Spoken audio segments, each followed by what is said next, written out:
This episode is brought to you by Temptations Cat Treats. Your cat will come running for the perfectly irresistible Temptations Creamy Puree and Temptations Lickable Spoon Cat Treats. The best time to feed lickable cat treats to your cat is anytime. Feed by hand for a playful moment, in a bowl for a creamy treat, or as a topper to make mealtime fun.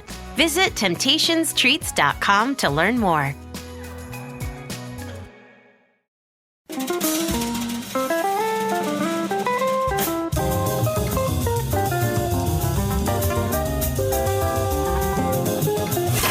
It's The Other Side of Midnight with Frank Morano.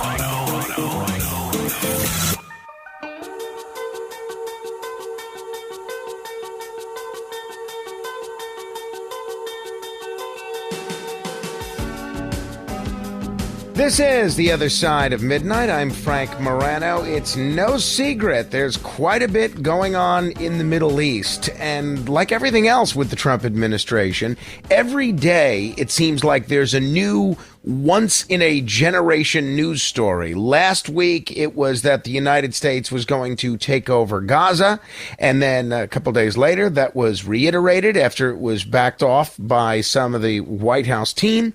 Then just a day or so ago, President Trump indicated that he had better see all of the hostages released by Saturday, or there's going to be serious consequences. This has a lot of people wondering what the future of the Israeli-Palestinian peace agreement, or the ceasefire agreement, will be. That was already a tenuous agreement. As if that wasn't enough in terms of Middle Eastern tumult, we have the King of Jordan, King Abdullah, meeting with President Trump in the midst of all this.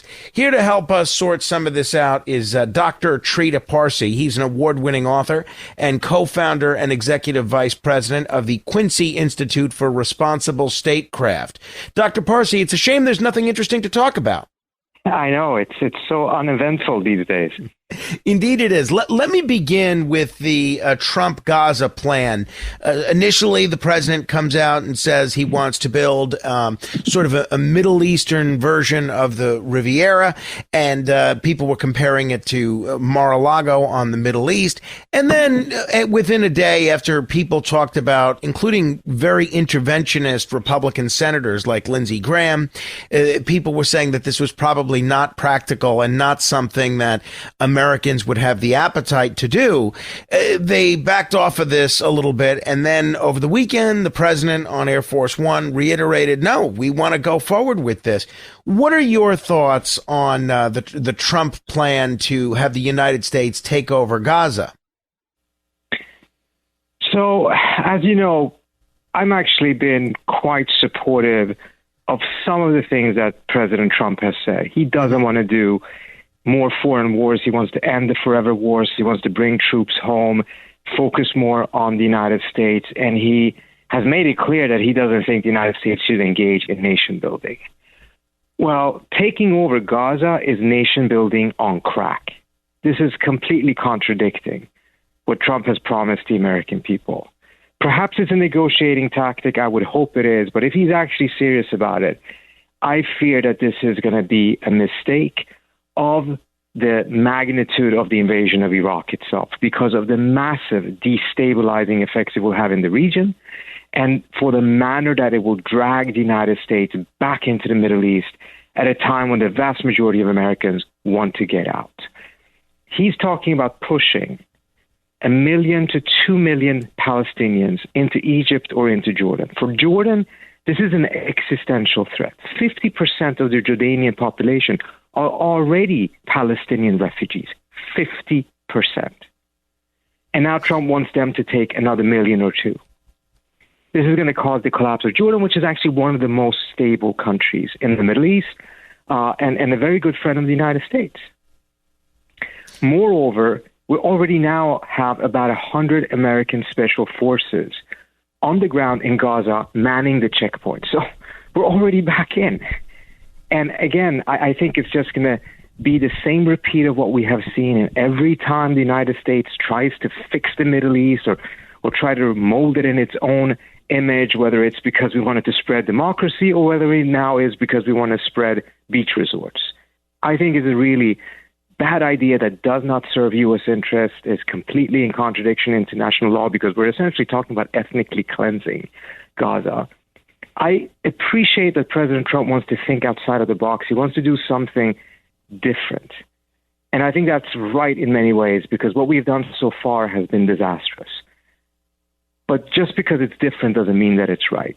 This, in many ways, it's outside of the box, but it is building on the very same type of erroneous mistakes that we have made in the Middle East in the past, in which we think we are the solution. We're going to fix it. And we're not. We're going to make matters worse, and we're going to pay for it. What if this is just another Trump proposal, similar to what we saw on trade policy with 25% tariffs for Mexico and Canada, and then that served to be a catalyst to get them to change some of their immigration policies and some of their border security policies? What if this is just sort of a broadside that he's bringing up in the hopes that it spurs a new level of negotiation? I mean, clearly, Trump has been unorthodox in the way that he's carried out diplomacy, not just in the Middle East, but Asia, Eastern Europe, and elsewhere. But he has had some successes. Could this be, I don't know, the sort of three-dimensional chess that some Trump supporters say that it may be? I think this still looks more like Monopoly than three-dimensional chess, to be frank with you. And reality is, yes, in some of these cases, he's been blustering and proposing outlandish things and kind of disrupted the situation and generated a degree more of flexibility from the other side. The issue here, though, is why is he asking for concessions from Jordan and Egypt? What is it that they should have given that they haven't given? It's not their fault that the Israelis went into Gaza. They're not supporters of Hamas. That's not, the root of the problem here. The root of the problem remains that the Israelis have been occupying Palestinian territory since 1947. And here, he's making a proposal in which we would actually have even more occupation. And in this case, even worse, he wants the U.S. to control it. So now suddenly we, just like in Iraq, once again become an occupying power. I want to draw down on some of the things that you just spoke about, but let me talk about kind of the latest once-in-a-generation demand from President Trump, which is that all the hostages have to be released on Saturday. Otherwise, there's going to be serious consequences. A lot of people say, good, this is going to lead Hamas to get with the program and either release these hostages or be obliterated. What's wrong with that plan, Trita? Well, first of all, the Israelis have been bombing Gaza out to smithers, and as President Trump said himself, there's nothing left standing there, yet Hamas is still standing. So, and we already have a situation in which the vast majority of those killed are women and children and civilians. So how much more of that do we need before we recognize that this path is not working? Now, I think part of the problem is both the Israelis and to some extent Hamas as well, and the Israelis have even admitted this, have broken elements of phase one agreements, when it comes to the number of trucks that are supposed to get into Gaza, etc. And that's an issue, but that kind of is expected. It always happens in these situations, and usually folks get over it. But here you have another problem. The agreement was for there to be three phases, and at the end of that, there was supposed to be a Gaza with Palestinians in it. Now Trump is saying that, yes, I want the exchanges and everything else, and after that, I want you ethnically cleansed, and I want to drive you out of your land. So why would Hamas or any Palestinian faction or any of the Arab countries in the neighborhood collaborate with a plan that is initially supposed to be prisoner exchanges and get a ceasefire, but now Trump is coming out and saying, actually, the end state of this is I want to see all of these people who are there be driven out. That, I think, is part of the reason why you're now starting to see less collaboration on the phases of the ceasefire, because it was promised to lead to a long-lasting ceasefire, and then Trump now comes and says, and actually, I want there to afterwards be ethnic cleansing. He's undermining the very same ceasefire agreement that he rightfully took credit for, because it was really because of Trump that this was secured and because of Witkoff, his envoy. Why undermine it? So let's talk about what's happening with Jordan. Trump is meeting with King Abdullah while threatening to cut off U.S. aid if Jordan doesn't accept Palestinian refugees. Do you see this as just a negotiating tactic, or do you see real consequences if King Abdullah refuses? No, I mean, he backed off of that a little bit today because, I mean, look, he's putting Jordan in an impossible position. On the one hand, the Jordanians are quite dependent on U.S. aid. Without it, there's a chance that the entire state will collapse. On the other hand, as I mentioned, half of their populations are already Palestinian refugees. They cannot take in more. That, too, is an existential threat to them. So essentially, it's a proposition in which you're asking, which existential threat would you prefer? And I think part of this is because of Trump's lack of deeper knowledge of the region. In some ways, precisely because, he wouldn't claim that he's an expert on the Middle East, he may think of solutions that are out of the box. But some of those things may also be really problematic because, again, if you have Jordan fall, if you have Egypt fall, I mean, we're talking about 100 million people in Egypt, the refugee flows to Europe in particular, the spillover effect that we will see in the region, second and third rounds of spillovers. I mean, ISIS is a spillover of the invasion of Iraq. No one would have foreseen that at the time of of the invasion of Iraq. We're playing with fire at a moment when a lot of Americans voted for Trump precisely because he said the right things. He wanted to get out of the Middle East. He wanted to get out of these forever wars. And so it's not a surprise to me to see senators like Rand Paul, I think Mike Lee even said something, and Walter Isaacson, who tweeted like, hold on, wasn't it supposed to be America first? How is this America first? Lights, camera, innovation. Walt Disney Studios chose advanced 5G solutions from T-Mobile for Business to transform the movie-making process. Together, we kept a remote production hub in Hawaii in sync with a team in California to bring Lilo and Stitch to theaters this summer. This is picture-perfect collaboration. This is Walt Disney Studios with T-Mobile for Business. Take your business further at T-Mobile.com/now. This episode is brought to you by Netflix. 3 couples, 4 vacations, a lot to unpack. Watch The 4 Seasons, a new series starring comedy favorites Tina Fey, Steve Carell, Will Forte, Coleman Domingo, and more in a hilarious and heartfelt love letter to long-term relationships. Based on the original Alan Alda film. Watch The 4 Seasons, streaming now only on Netflix. Running a business comes with a lot of what-ifs. But luckily, there's a simple answer to them. Shopify. It's the commerce platform behind millions of businesses, including Thrive Cosmetics and Momofuku. And it'll help you with everything you need. From website design and marketing to boosting sales and expanding operations, Shopify can get the job done and make your dream a reality. Turn those what-ifs into... Sign up for your $1 per month trial at shopify.com/special offer. Hey guys, have you heard of Goldbelly? It's this amazing site where they ship the most iconic, famous foods from restaurants across the country. Anywhere, nationwide. I've never found a more perfect gift than food. Goldbelly ships Chicago deep dish pizza, New York bagels, Maine lobster rolls, and even Ina Garden's famous cakes. So, if you're looking for a gift for the food lover in your life, head to goldbelly.com and get 20% off your first order with promo code GIFT. That's goldbelly.com, promo code GIFT. So, in talking about the Jordan situation, you may be critical of Trump for threatening Jordan over the refugee issue. But isn't it fair for the U.S. to reconsider aid if Jordan refuses to cooperate? Why should American taxpayers, and this is what the argument goes, and I've already heard it from a lot of listeners, continue to fund a country that won't help solve the crisis? I guess your argument is they are helping. Well, I'm not saying necessarily that they are helping, but the problem is not with Jordan. The problem lies with Israel's continuous occupation of Palestinian territory. It's like, look what happened during the Biden era. The Houthis started attacking ships in the Red Sea, and they said very explicitly they will continue to do so until there's a ceasefire. This was their response to what the Israelis were doing in Gaza. The Biden administration then did tried absolutely everything. We bombed Yemen, we sanctioned them, we increased the patrols in the Red Sea. It didn't work, and they didn't stop. The one thing we didn't try under Biden was a ceasefire. It only happened once Trump came in. Mm-hmm. And here we have a similar situation.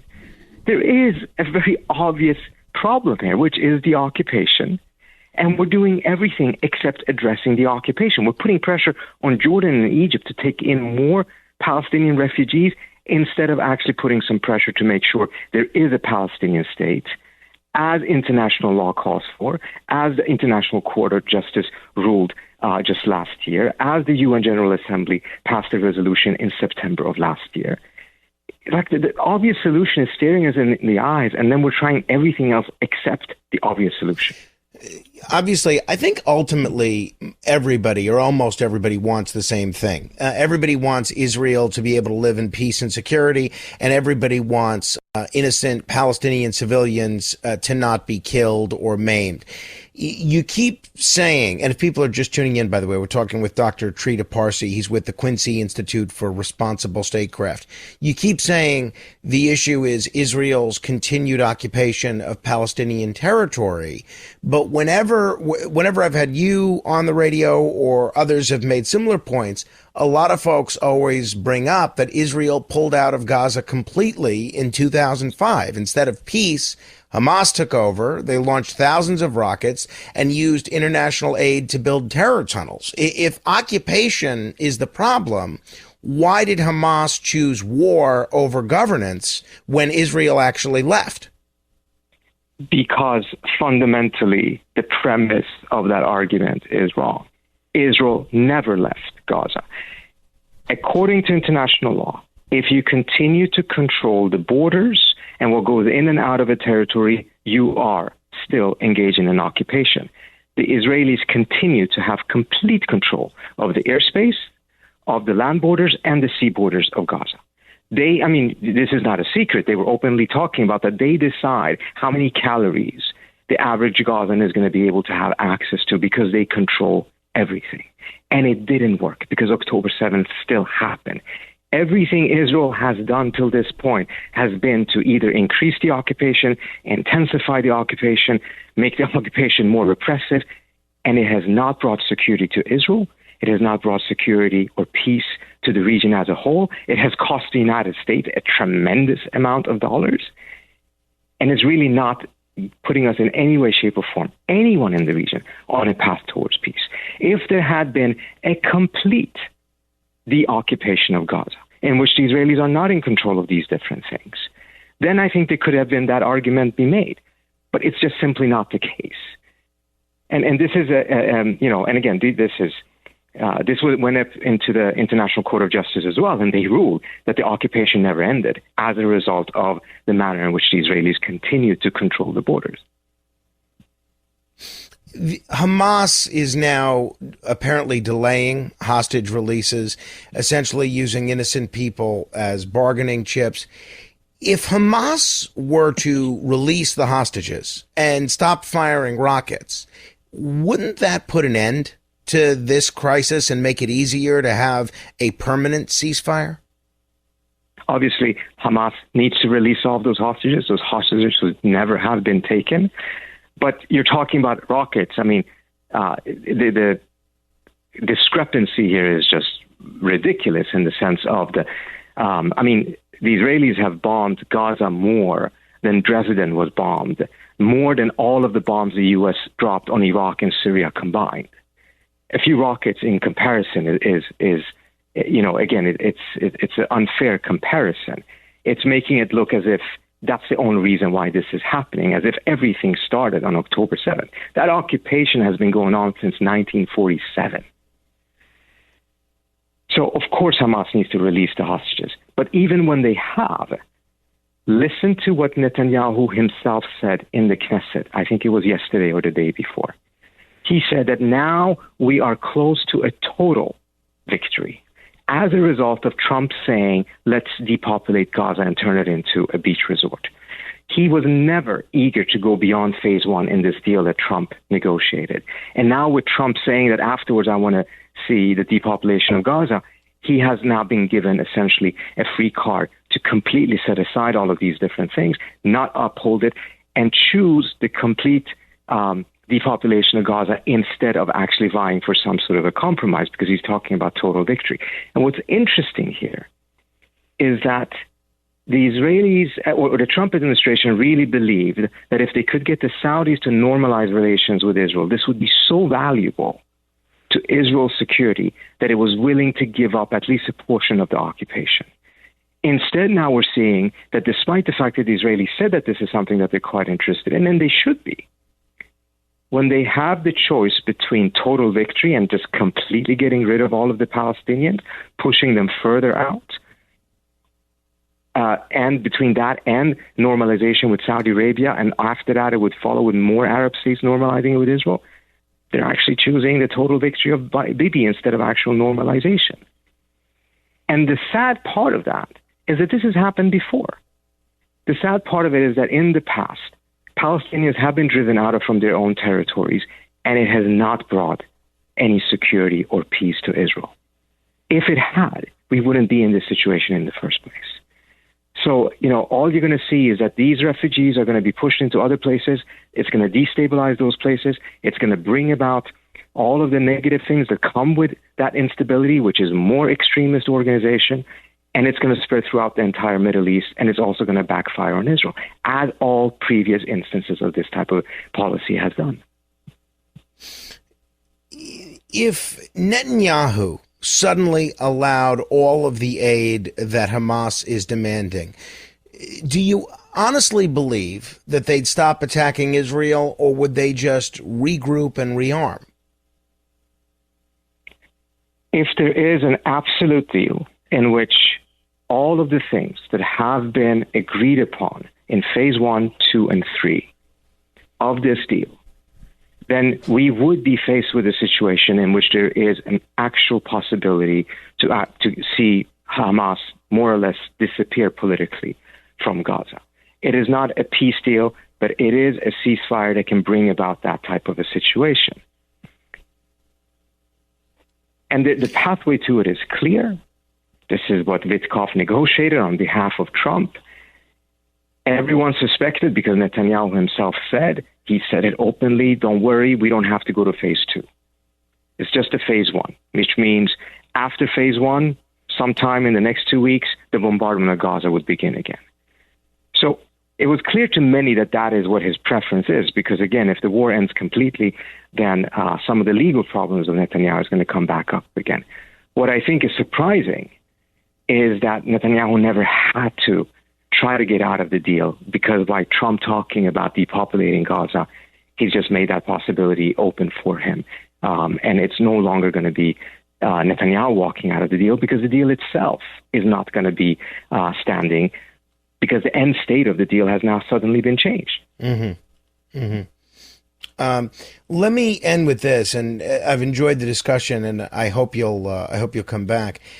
If you were in an Israeli leader's shoes right now, with hostages still being held, and a lot of concerns about terror attacks ongoing, a lot of concerns about Iran potentially growing bolder, what exactly would you do differently?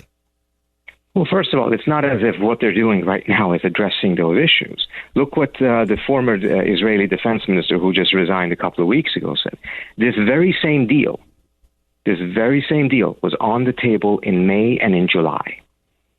And Netanyahu refused. And Biden didn't have the backbone to pressure Netanyahu into it. Trump did. Trump said Witkoff over there, and he said, I want an end to this. And Netanyahu signed on. The difference is that between then and now, not only has thousands more Palestinians been killed, who were children and women, but also scores more of the hostages have been killed. So the premise here, which is like, oh, Netanyahu is really trying to get the hostages freed, I'm afraid that's not true. Just listen to what the debate inside of Israel itself is. The hostage families are infuriated because there have been so many opportunities to get them freed, but Netanyahu has chosen to continue the war. And now, again, he's been given a free pass because Trump changed the end state. So we don't have to go to phase 2 and phase 3. I've spent a lot of time with Israeli officials and with Israeli generals, and one thing that really struck me, this was 20 years ago. An Israeli general told me, he said he's very pessimistic about the future. And he said, because when I fought in 67, when I fought in 73, we really believed if we win the war, we could have some compromise and the Arabs would recognize they need to come to peace with Israel. But now, he said, and this is back 2004, 2005, this is 20 years ago. Now, Israeli youth believe that there is no such thing as peace. It's just going to be continuous war. War is normal. And every once in a while, we're going to be at a war, and we're going to have to kill people, but peace can never be attained. And he was very worried about the situation because he said what made us go forward was because we believed that there could be peace. And I don't see that belief in the 18 to 22-year-olds that are in Israel. He said this 20 years ago. And that's before all of these latest chapters, the 2006 war, the 2009 war, the 2014 war, October 7. It's all before that. And the Israeli strategy hasn't changed. The Palestinian strategy hasn't changed. And we got to think differently. And again, that's part of the reason I think there's very interesting things that can come about with Trump thinking outside of the box, but it doesn't mean that turning Gaza into a beach resort is the answer to this. Trita Parsi, I appreciate the conversation. I hope we can do this again. I always enjoy the exchange. Thank you. My pleasure. Thank you so much. Thank you. If you want to comment on any portion of our conversation, you're welcome to give me a call. Our phone number is 646-720-0635. That's 646-720-0635. This is The Other Side of Midnight. Straight ahead.